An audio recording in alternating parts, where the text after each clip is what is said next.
शौर्य का प्रतिरूप अभिमन्यु। अभिमन्यु अर्जुन का पुत्र था। श्री कृष्ण की बहन सुभद्रा इनकी माता थी। यह बालक बड़ा होनहार था। अपने पिता के से सारे गुण इसमें विद्यमान थे। स्वभाव का बड़ा क्रोधी था और डरना तो किसी से इसने जाना ही नहीं था। इसी निर्भयता और क्रोधी स्वभाव के कारण इसका नाम अभी निर्भय मन्यु क्रोधी अभिमन्यु पड़ा था।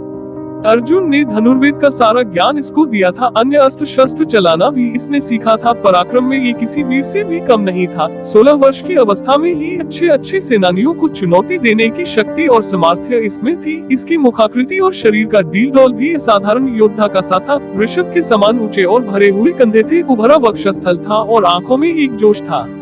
महाभारत का भीषण संग्राम छिड़ा हुआ था। पितामह धराशायी हो चुके थे। उनके पश्चात गुरु द्रोणाचार्य ने कौरवों का सेनापतित्व संभाला था। अर्जुन पूरे पराक्रम के साथ युद्ध कर रहा था। प्रचंड अग्नि के समान वह बाणों की वर्षा करके कौरव सेना को विचलित कर रहा था। द्रोणाचार्य कितना भी प्रयत्न करके अर्जुन के इस वेग को नहीं रोक पा रहे थे। कभी कभी तो ऐसा लगता था मानो पांडव कौरवों को कुछ ही क्षणों में परास्त कर डालेंगे। प्रातः काल युद्ध प्रारंभ हुआ। श्री कृष्ण अपना पांचजन्य फूंकते, उसी क्षण अर्जुन के बाणों से कौरव सेना में हाहाकार मचने लगता। संध्या तक यही विनाश चलता रहता।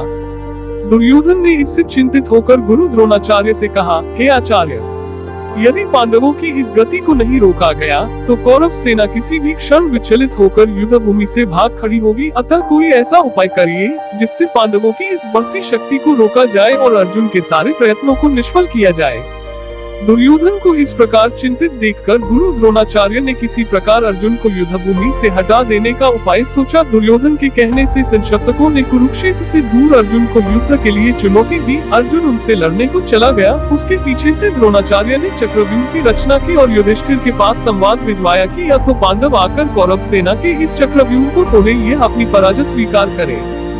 जब संवाद युधिष्ठिर के पास पहुँचा तो वे बड़ी चिंता में पड़ गए, क्योंकि अर्जुन के सिवा चक्रव्यूह को तोड़ना कोई पांडव नहीं जानता था। अर्जुन बहुत दूर संशप्तकों से युद्ध कर रहा था। चक्रव्यूह तोड़ने में अपने आप को असमर्थ देखकर पांडवों के शिविर में त्राही त्राही मच उठी। युधिष्ठिर, भीम, धृष्टद्युम्न आदि कितने ही पराक्रमी योद्धा थे जो बड़े से बड़े पराक्रमी कौरव सेनानी को चुनौती दे सकते थे, लेकिन चक्रव्यूह तोड़ने का कौशल किसी को भी नहीं आता था। वह ऐसा व्यूह था जिसमें पहले तो घुसना और उसको तोड़ना ही मुश्किल था और फिर सफलतापूर्वक उसमें से बाहर निकलना तो और भी दुष्कर कार्य था। कौरव सेना के सभी प्रमुख महारथी उस चक्रव्यूह के द्वारों की रक्षा कर रहे थे। जब सभी किंकर्तव्य विमूल की सभा में बैठे हुए थे और अर्जुन के बिना सिवाय इसके कि वे अपनी पराजय स्वीकार कर ले, कोई दूसरा उपाय उनको नहीं सूझ पड़ रहा था। अभिमन्यु वहां आया और सभी को गहन चिंता में डूबा हुआ पाकर युधिष्ठिर से पूछने लगा कि चिंता का क्या कारण है। युधिष्ठिर ने सारी बात बता दी। उसे सुनकर वह वीर बालक अपूर्व साहस के साथ बोला, आर्य, आप इसके लिए चिंता न करें। दुष्ट कौरवों का ये षड्यंत्र किसी प्रकार भी सफल नहीं हो सकेगा। यदि अर्जुन नहीं है तो उनका वीर पुत्र अभिमन्यु तो यहाँ है। आप दुर्योधन की चुनौती स्वीकार कर लीजिए, मैं चक्रव्यूह तोड़ने के लिए जाऊंगा। अभिमन्यु की बात सुनकर सभी को आश्चर्य होने लगा। एक साथ सबकी नीचे झुकी हुई गर्दनें ऊपर उठ गईं। फिर भी युधिष्ठिर ने इसे अभिमन्यु की नादानी ही समझा। उन्होंने पूछा, बेटा, तुम्हारे पिता अर्जुन के सिवा इनमें से कोई भी चक्रव्यूह भेदना नहीं जानता, फिर तुम कैसे इसका भेदन कर सकते हो? हाय, आज अर्जुन होता तो यह अपमान न सहना पड़ता। संध्या काल तक भी वह गांडीव धनवा नहीं आ सकेगा और पांडवों की यह सेना, जिसको लेकर वो प्रचंड वीर अभी तक युद्ध करता रहा है, अपने अस्त्र डालकर कौरवों से पराजय स्वीकार कर लेगी। हाय हाय क्रूर विधाता।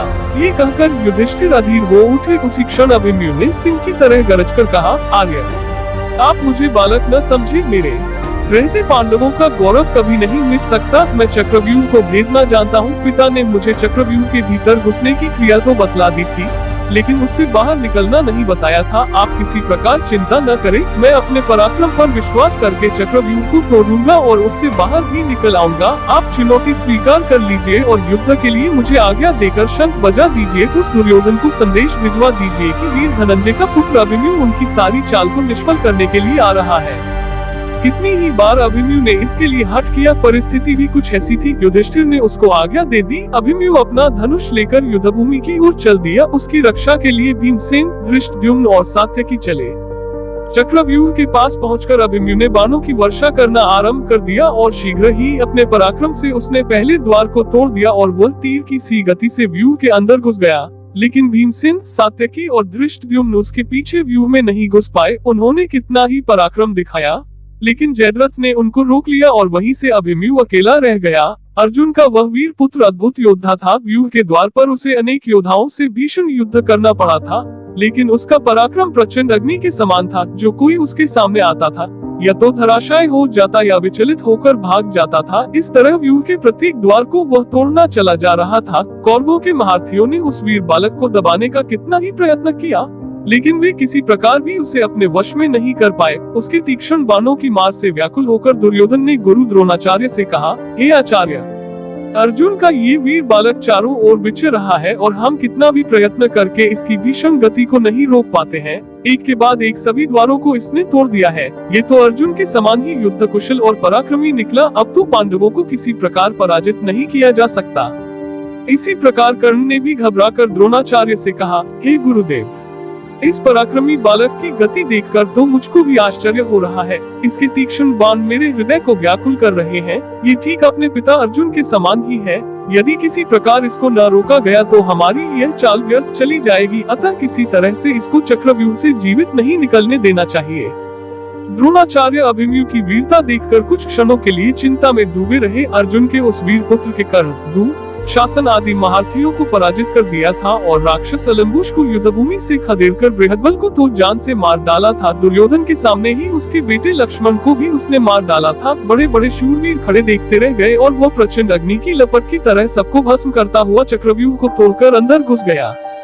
जब कौरवों के सारे प्रयत्न निष्फल चले गए तो उन्होंने छल से काम लेने की बात सोची। अलग अलग लड़कर कोई भी महारथी अभिमन्यु से नहीं जीत सकता था, इसलिए उन्होंने मिलकर उस पर आक्रमण करने का निश्चय किया। कृपाचार्य, कर्ण, अश्वत्थामा, बृहद्बल, शकुनी का चचेरा भाई कृतवर्मा और दुर्योधन आदि 6 महारथियों ने उसे घेर लिया और उस पर भीषण आक्रमण कर दिया। कर्ण ने अपने बाणों से उस बालक का धनुष काट डाला, भोज ने उसके घोड़ों को मार डाला और कृपाचार्य ने उसके पार्श्व रक्षकों के प्राण ले लिए। इस तरह अभिमन्यु पूरी तरह निहत्था हो गया, लेकिन फिर भी जो कुछ उसके हाथ में आया उससे ही वह शत्रुओं को विचलित करने लगा। थोड़ी ही देर में उसके हाथ में एक गदा आ गई, उससे उसने कितने ही योद्धाओं को मार गिराया। शासन का बेटा उसके सामने आया, घोर संग्राम हुआ। अकेला अभिमन्यु 6 के सामने क्या करता। महारथियों ने अपने बाणों से उसके शरीर को छेद दिया। अब वह लड़ते लड़ते थक गया था। इसी समय शासन के बेटे ने आकर उसके सिर पर गदा प्रहार किया, जिससे अर्जुन का वह वीर पुत्र उसी क्षण पृथ्वी पर गिर पड़ा और सदा के लिए पृथ्वी से उठ गया। उसके मरते ही कौरवों के दल में हर्षध्वनि उठने लगी। दुर्योधन और उसके सभी साथी इस निहत्थे बालक की मृत्यु पर फूले नहीं समाये। किसी को भी उसकी अन्याय से की गई हत्या पर तनिक भी खेद और पश्चाताप नहीं था।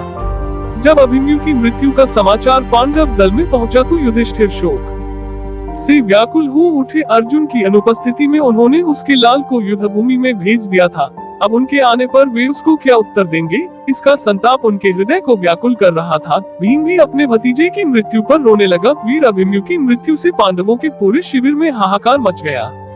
संशप्तकों से युद्ध समाप्त करके जब अर्जुन वापस आया तो वह दुखपूर्ण समाचार सुनकर मूर्छित हो उठा और अभिमन्यु के लिए आरित स्वर से रुदन करने लगा। श्री कृष्ण ने उसे काफी धैर्य बंधाया, लेकिन अर्जुन का संताप किसी प्रकार भी दूर नहीं हुआ। प्रतिशोध की आग उसके अंतर में धधकने लगी और जब तक जयद्रथ को मारकर उसने अपने बेटे के खून का बदला न ले लिया तब तक उसको संतोष नहीं आया। श्री कृष्ण को भी अभिमन्यु की मृत्यु पर कम दुख नहीं हुआ था, लेकिन वे तो योगी थी। बालकों की तरह रोना उन्हें नहीं आता था। प्रतिशोध की आग उनके अंदर भी जल रही थी। उन्होंने स्पष्ट कहा था कि अपने भांजे अभिमन्यु की मृत्यु का बदला लिए बिना वह नहीं मानेंगे।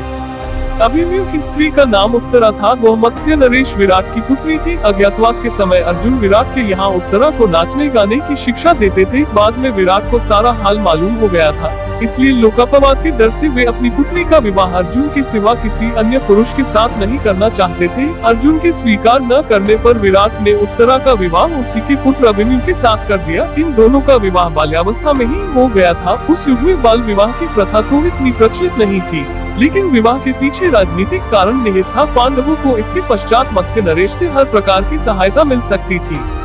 अपने पति की मृत्यु पर उत्तरा शोक से पागल हो उठी थी। श्री कृष्ण ने उसे कितना ही समझाया था, लेकिन फिर भी कितने ही दिनों तक उसका रुदन एक क्षण को भी नहीं रुका था। वह उस समय गर्भवती थी। अश्वत्थामा ने पांडवों के वंश को समूल नष्ट कर देने के लिए इस गर्भस्थ बालक पर ब्रह्मास्त्र का प्रयोग किया था, लेकिन श्री कृष्ण ने उसे रोक लिया था और इस प्रकार श्री कृष्ण ने ही पांडवों के कुल की रक्षा की। निश्चित अवधि के पश्चात उत्तरा के गर्भ से बालक का जन्म हुआ। चून की सभी कुछ क्षय हो जाने के पश्चात इस बालक का जन्म हुआ था, इसलिए इसका नाम परीक्षित रखा गया। यही पांडवों की वंश परंपरा को आगे बढ़ाने वाला हुआ। इसी तरह की कथाएं सुनने के लिए please like, share and subscribe my channel.